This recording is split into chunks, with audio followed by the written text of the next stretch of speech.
고린도 후서는 고린도 교회와 성도들을 향한 사도 바울의 편지입니다. 당시 고린도 교회에는 여러 가지 문제와 분열, 갈등이 있었습니다. 바울이 고린도 교회의 문제를 풀기 위해서 편지를 써서 보내었고 디모데를 보내었지만 문제는 쉽사리 해결되지 않았습니다. 오히려 바울을 반대하는 사람들이 더 늘어만 갔습니다.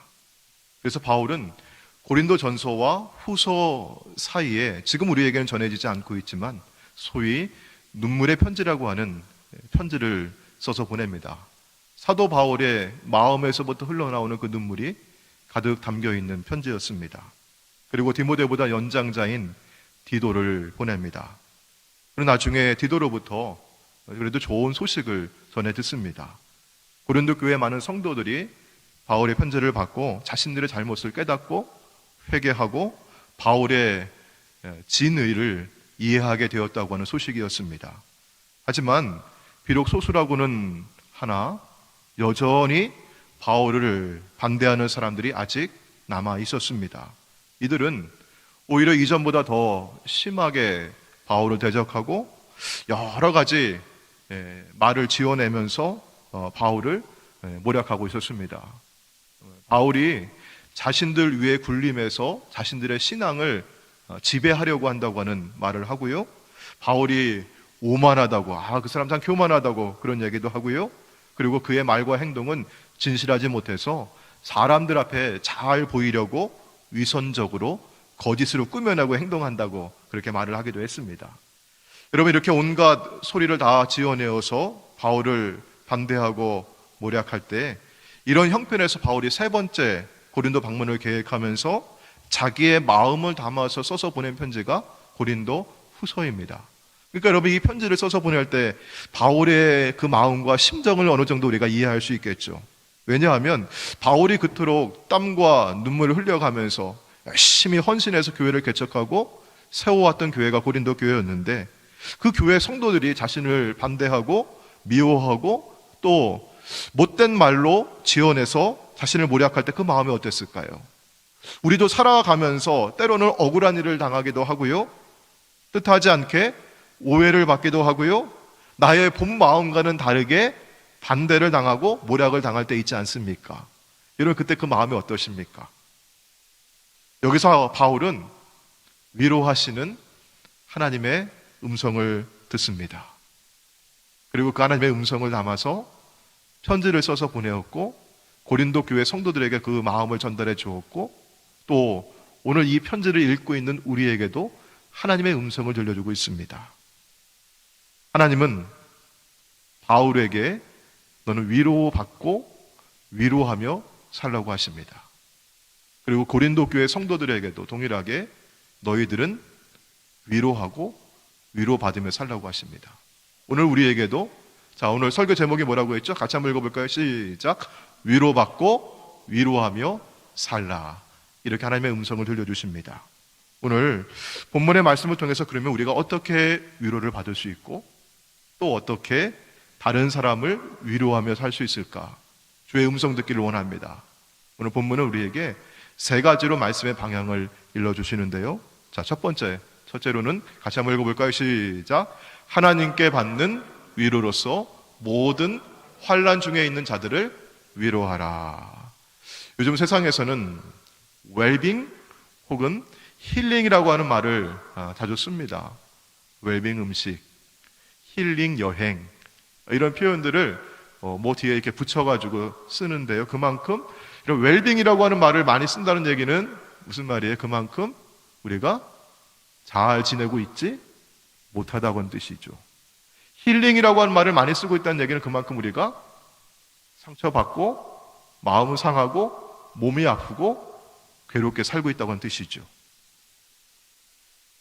그만큼 세상살이가 팍팍하고 몸과 마음에 상처가 많다고 하는 뜻입니다. 모든 사람들이 요즘 세상 살아가기 참 힘들다, 그런 얘기들을 하셔요. 코로나 지나면서 코로나만 끝나면은 살만할 줄 알았는데 또 이건 또 여전히 기승을 부리고 경제가 어렵고 내가 계획하고 소망했던 일들이 또 뜻대로 풀리지 않을 때 우리는 마음은 상하고 괴로워합니다. 사랑하는 여러분, 성경은요, 우리 살아가는 인생에 누구나 다 고난을 겪는다고 말씀을 합니다. 왜냐하면 죄를 범하여 하나님과의 관계가 깨어져서 모든 것이 다 망가져 있고 부서져 있기 때문에 우리가 고난을 겪으며 살아갈 수밖에 없습니다. 이 세상을 사는 사람에게는 누구나 다 고난이 있는데 우리가 예수 믿는다고 우리 그리스도인에게 그 고난이 비켜가겠습니까? 우리에게도 예외 없이 고난은 다가오고요, 고난은 누구에게나 보편적인 것입니다. 자, 그런데 여기 중요한 사실이 하나 있습니다. 세상을 살아가기 때문에 불가피하게 우리도 고난을 겪고 있지만 우리 그리스도인에게는 하나님의 위로가 있다는 사실입니다. 이것이 그리스도인의 특권이고 축복입니다. 그리스도인이라고 해서, 예수 믿는 성도라고 해서, 오늘 내가 여기 지금 예배당에 나와 있다고 해서 고난이 나를 비켜가는 것은 아니지만, 고난에서 면제되는 것은 아니지만, 고난 가운데도 위로하시는 하나님의 큰 손을 경험하게 될 줄로 믿습니다. 여러분, 오늘 말씀 가운데 하나님을 어떻게 소개하고 있습니까? 3절 말씀 보시면 그는 모든 위로의 하나님이십니다. 모든 위로의 하나님. 또 4절 말씀 보시면은요, 우리의 모든 환난 중에서, 우리에게 환난이 있습니까 없습니까? 우리에게도 환난이 있습니다. 그러나 그 가운데서 우리를 위로하시는 하나님이십니다. 여러분 따라해 볼까요? 하나님은 위로의 하나님이시다. 자, 그럼 우리가 경험하는 위로는, 우리가 받고 싶은 위로는 어디에서부터 오는 것일까요? 그렇죠. 위로는 위로부터 오는 것이고, 하늘로부터 오는 것이고, 하나님으로부터 우리에게 임하는 것입니다. 그리고 이 위로가 고난을 이기는 힘이 됩니다. 우리는 흔히 고난을 문제라고 여깁니다. 우리가 코로나 경험해 보면서 이 바이러스가 얼마나 심한 것인지, 이 세균이 얼마나 심한 것인지 경험하고 있죠. 그러나 여러분, 우리가 살아가고 있는 곳에는 어느 곳에나 다 세균이 있고 바이러스가 있습니다.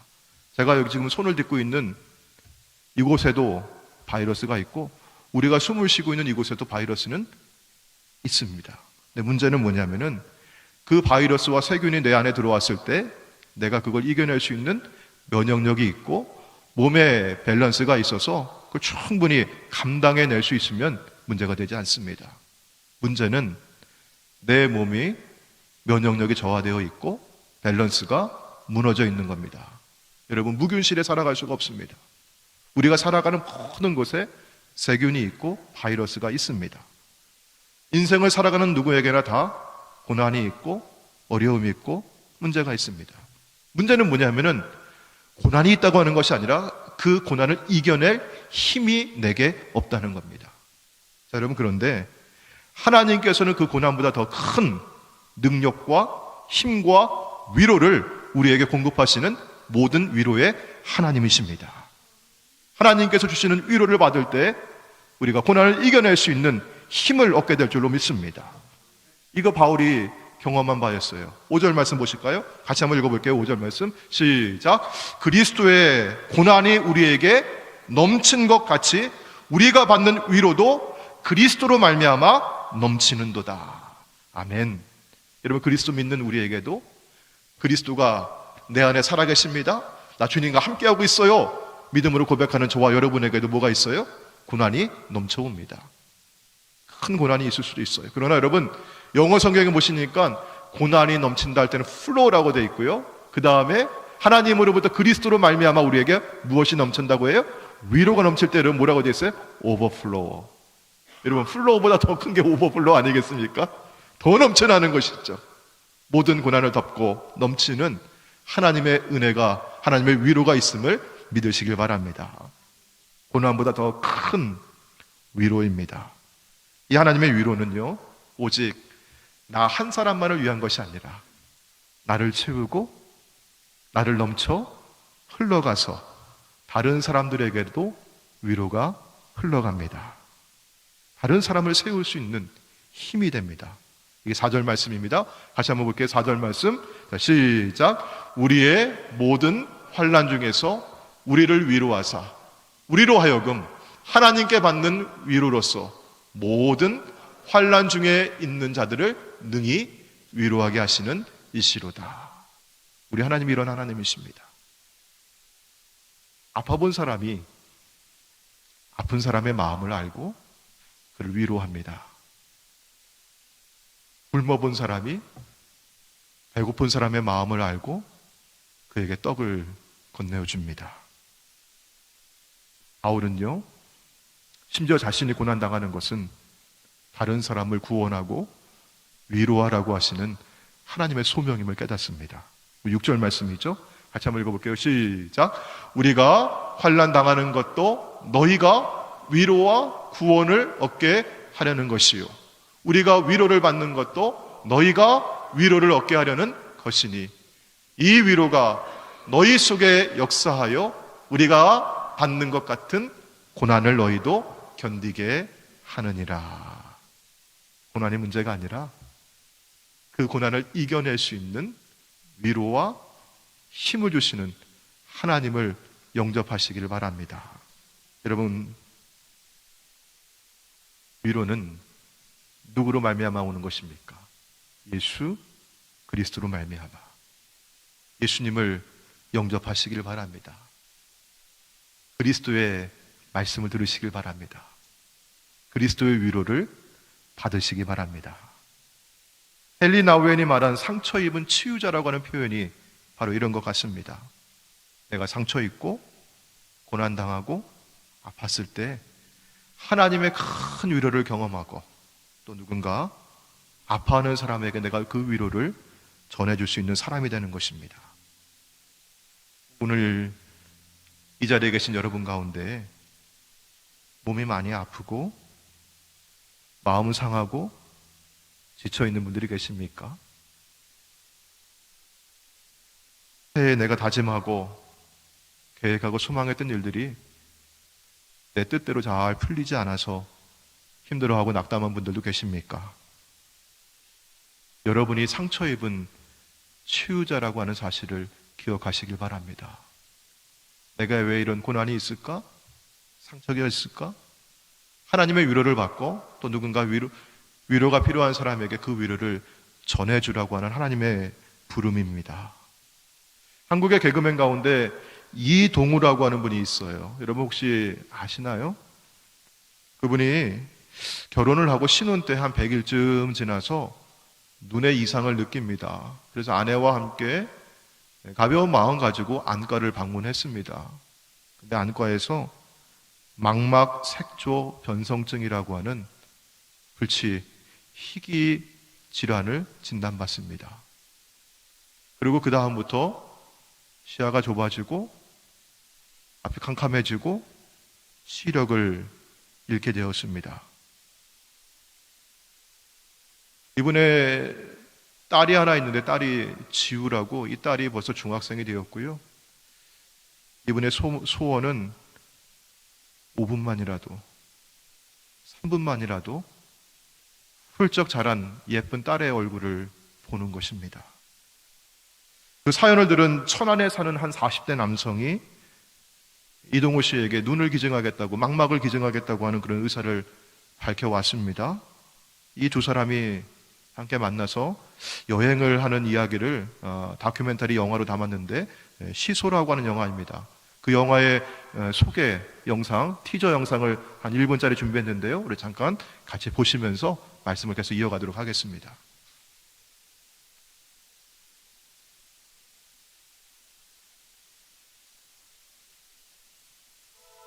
천안에 살고 계시는 임재신 씨라고 하시는 분입니다. 네.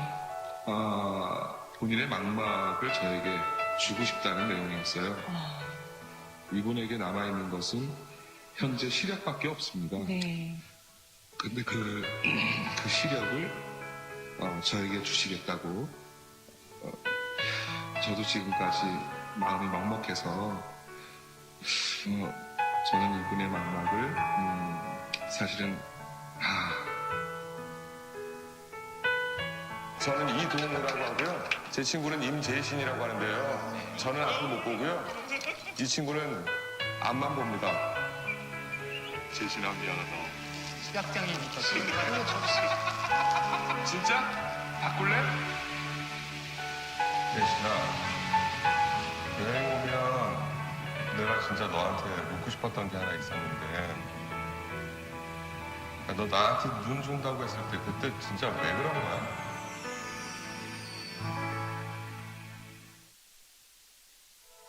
천안에서 이분의 의사를 접하고 이동우 씨는 딸의 얼굴을 볼 수 있다고 하는 기쁜 마음을 가지고 한 걸음에 달려갔어요. 하지만 그는 눈을 기증받지 않고 돌아왔습니다. 사람들이 묻죠. 왜 그냥 돌아오셨어요? 이미 받은 거나 마찬가지입니다. 그분은 저에게 세상을 보는 다른 눈을 주셨기 때문이에요. 눈을 기증하겠다고 하는 천안의 임재신 씨는 근육병 환자였습니다. 바지를 못 쓰는 오직 성한 곳은 한 곳 눈밖에 없는 사람이었습니다.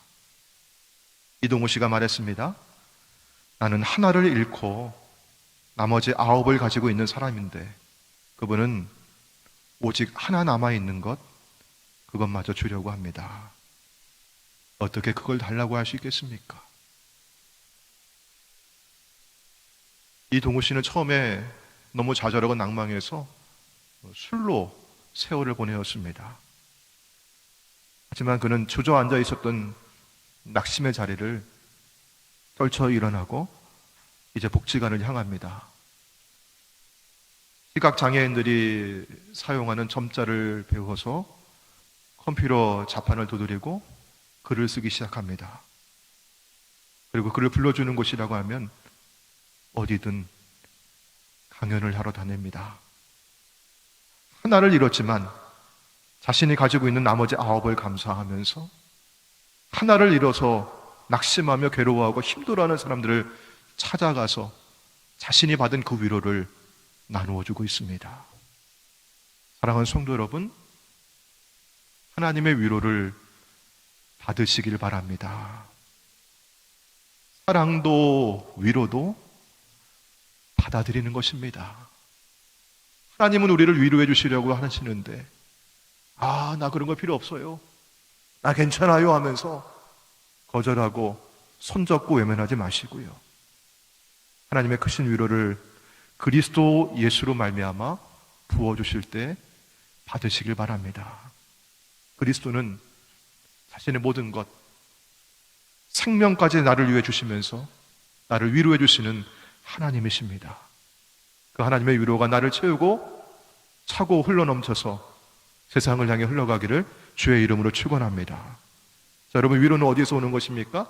위로부터, 하늘로부터, 하나님으로부터 오는 것인데, 자, 그래서 두 번째는 오늘 본문의 말씀은 사도 바울은 이렇게 우리에게 말씀합니다. 자, 둘째 같이 한번 읽어볼게요. 시작. 둘째로 자기를 의지하지 말고 오직 죽은 자를 다시 살리시는 하나님을 의지하라. 앤드류 머레이가 쓴 하나님만 바라보라는 책이 있는데 그 책 가운데 보시면 사람은 누구나 다 고난을 겪는다고 하죠. 우리가 이미 말씀 나누었잖아요. 고난을 겪고 있어요. 근데 정말 도저히 이거 해결할 수 없는 그런 고난도 겪기도 합니다. 근데 사람은요, 그 문제를 해결해 보려고 해요. 사람은요, 열심히 하죠. 매달리죠. 노력을 해요. 하지만 결국은 실패하고 맙니다. 실패하니까 좌절합니다. 근데 사람이 문제를 해결하는데 실패하는 이유가 있다고 해요. 그 이유가 무엇일까요? 스스로 자기의 힘만 사용하려고 했기 때문에 그래요. 나는 그 문제를 해결할 수 없는데 그 문제보다 더 큰 능력을 갖고 계신 누군가가 있는데 그분을 부르지 않았기 때문입니다. 앤드류 머레이는 이때 그리스도인이 가지고 있는 가장 큰 특권, 최고의 특권을 사용하라고 말씀합니다. 여러분, 어린아이가요, 자기가 스스로 해결할 수 없을 때 엉엉 울다가 누구를 불러요? 엄마, 아빠. 그것은 바로 하나님을 움직이게 하는 것입니다. 우리가 모든 것, 내가 가지고 있는 힘을 내려놓고 아빠, 하나님 부르시면, 하나님의 손길에 맡기게 되면, 잠잠히 하나님만 바라보며 의지하게 되면, 우리 하나님은 내가 스스로 해결할 수 없는 그 문제 넉넉하게 이기고 해결하는 힘과 능력을 주실 줄로 믿습니다. 자기를 의지하지 말고 누구를 의지하자고요? 우리는요, 우리에게 위로 주시는, 은혜 주시는 하나님을 의지합시다. 여러분, 어떤 하나님이십니까? 오늘 말씀 가운데 보시면은 죽은 자를 다시 살리시는 하나님이십니다. 고린도 후서 이 편지를 쓸 때 사도 바울에 처했던 환경이 여러분 어땠습니까? 많은 환난을 경험했습니다. 이 환난은 정말 힘에 겹도록 심한 고난이었습니다. 살 소망까지 끊어질 정도로 사형 선고를 받는 것과 같았습니다. 하지만 이런 고난을 당한 이유가 있었죠. 왜냐하면 이는, 같이 한번 그 뒤에 읽어볼까요? 이는, 시작, 이는 우리로 자기를 의지하지 말고 오직 죽은 자를 다시 살리시는 하나님만 의지하게 하심이라. 아멘. 사랑하는 성도 여러분, 우리가 코로나 고난을 겪은 이유가 무엇일까요? 우리가 경제적인 어려움을 겪고 있는 이유가 무엇일까요? 배수가 없어서 그런 걸까요? 우리가 질병에 들어서 아파했던 이유가 무엇일까요? 하나님을 더 의지하라고 하는 신앙적인 이유가 있는 것입니다. 우리가 그 이유를 발견하지 못하면 고난의 의미가 없죠. 사랑하는 성도 여러분, 살 소망마저 끊어진 그 자리에서도 자신을 의지하지 마시고 오늘 주님을 의지하시길 바랍니다. 오늘 10절에 있는 말씀 보도록 할게요. 자, 10절 같이 있습니다. 시작. 그가 이같이 큰 사망에서 우리를 건지셨고 또 건지실 것이며 이후에도 건지시기를 그에게 바라노라. 이것이 바로 우리의 소망입니다. 오늘 우리의 삶의 형편과 우리 삶의 자리가 어떠하다 할지라도 자신을 의지하지 말고요, 죽은 자를 살리시는 하나님만 의지하는 저와 여러분 되시기를 축원합니다. 자, 세 번째는요, 그러면 하나님을 여러분 움직이기 위해서는 뭔가, 하나님 움직일 수 있는 뭔가가 있어야 되잖아요. 그렇죠? 아까 어린아이가 엄마, 아빠 하고 불렀듯이 우리가 하나님을 불러야겠죠. 이게 무엇입니까? 기도입니다. 자, 우리 세 번째 같이 읽어볼게요. 시작. 셋째로 다른 사람을 위하여 간구함으로 도우라. 위로받고 위로하며 살기 위해서는 우리는 위로가 누구로부터 오는지를 우리가 알아야 돼요. 우리는 알 수 있어요. 누구로부터 와요? 위로는 하나님으로부터 와요. 그래서 우리는 어떻게 합니까? 하나님을 의지하려고 합니다. 그러면 그 하나님의 위로가 우리에게 전달되고 또 차고 흘러넘쳐서 누군가에게 전달되는 통로가 있어야겠어요. 그게 무엇일까? 기도입니다. 한국에서 우리 이민 생활하고 있는, 고국을 떠나 부모님 곁을 떠나 있는 우리들이 다 겪는 일이죠. 한국에 계신 늙으신 부모님 생각하면 마음이 참 무겁고 아프지요. 오랜만에 한국에 가서 부모님과 친지들을 뵈면 반가운 마음도 있지만 그동안 지내온 세월이 얼마나 길었던지 부모님의 얼굴을 뵙고 친지들의 얼굴을 뵈니까 너무나 많이 늙어 계시고 병들어 계십니다. 우리 교우들 가운데 한국을 가끔 이렇게 다녀오시는 분들이 계시면 제가 물어요. 어떤 일로 다녀오십니까? 여행 다녀오세요? 이렇게 물으시면은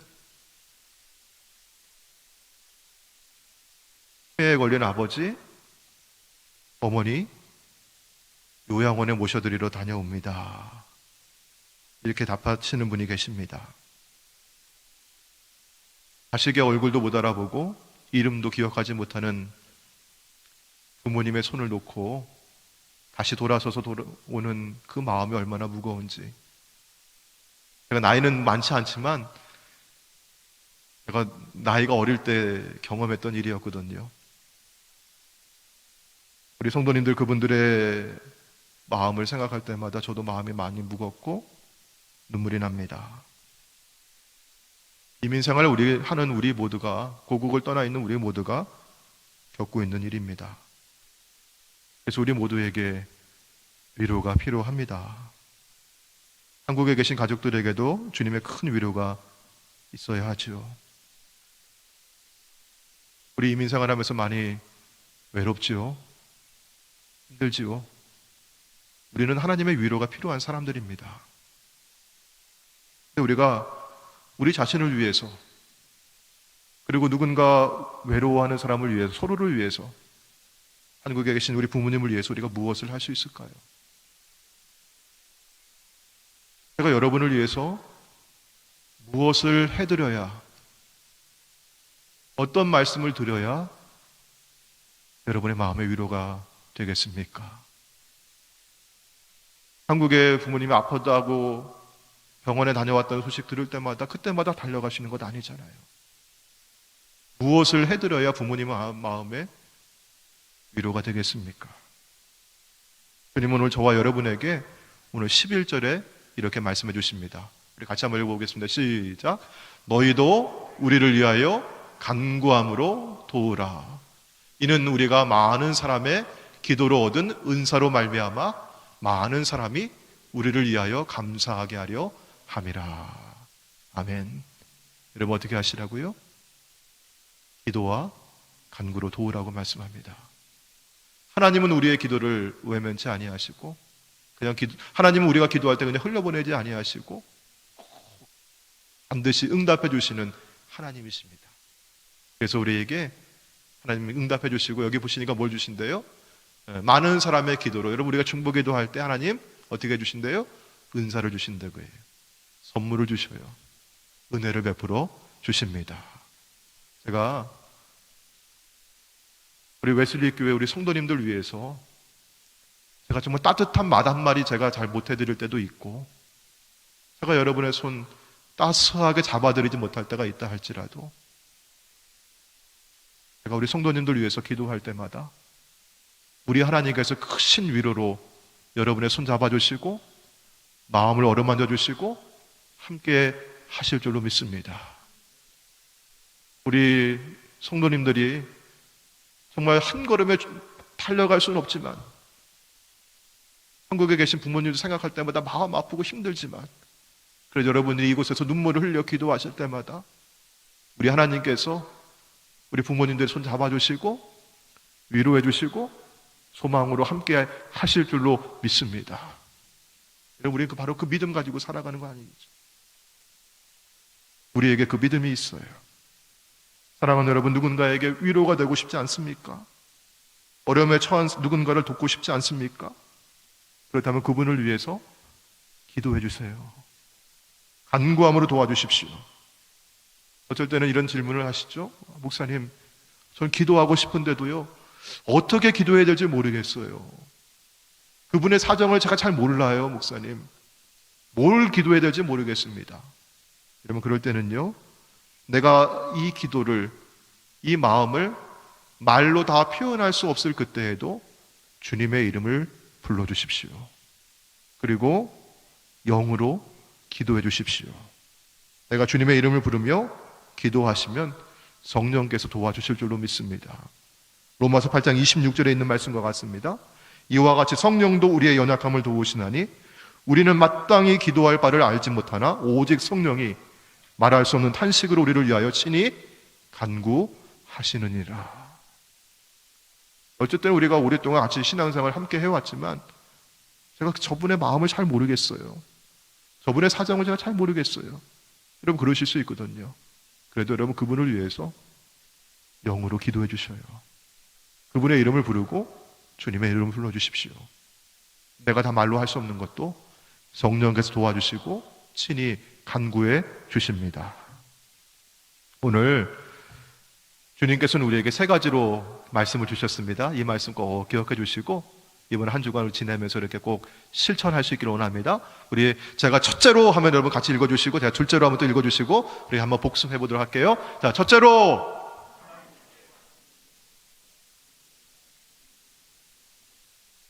둘째로,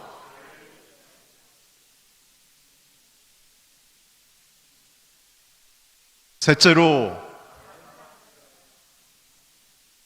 아멘. 오늘 주신 이 말씀처럼 이 말씀 따라서 우리가 한 주간 위로받고 위로하며 사는 우리 모두가 되기를 주의 이름으로 축복합니다. 아멘.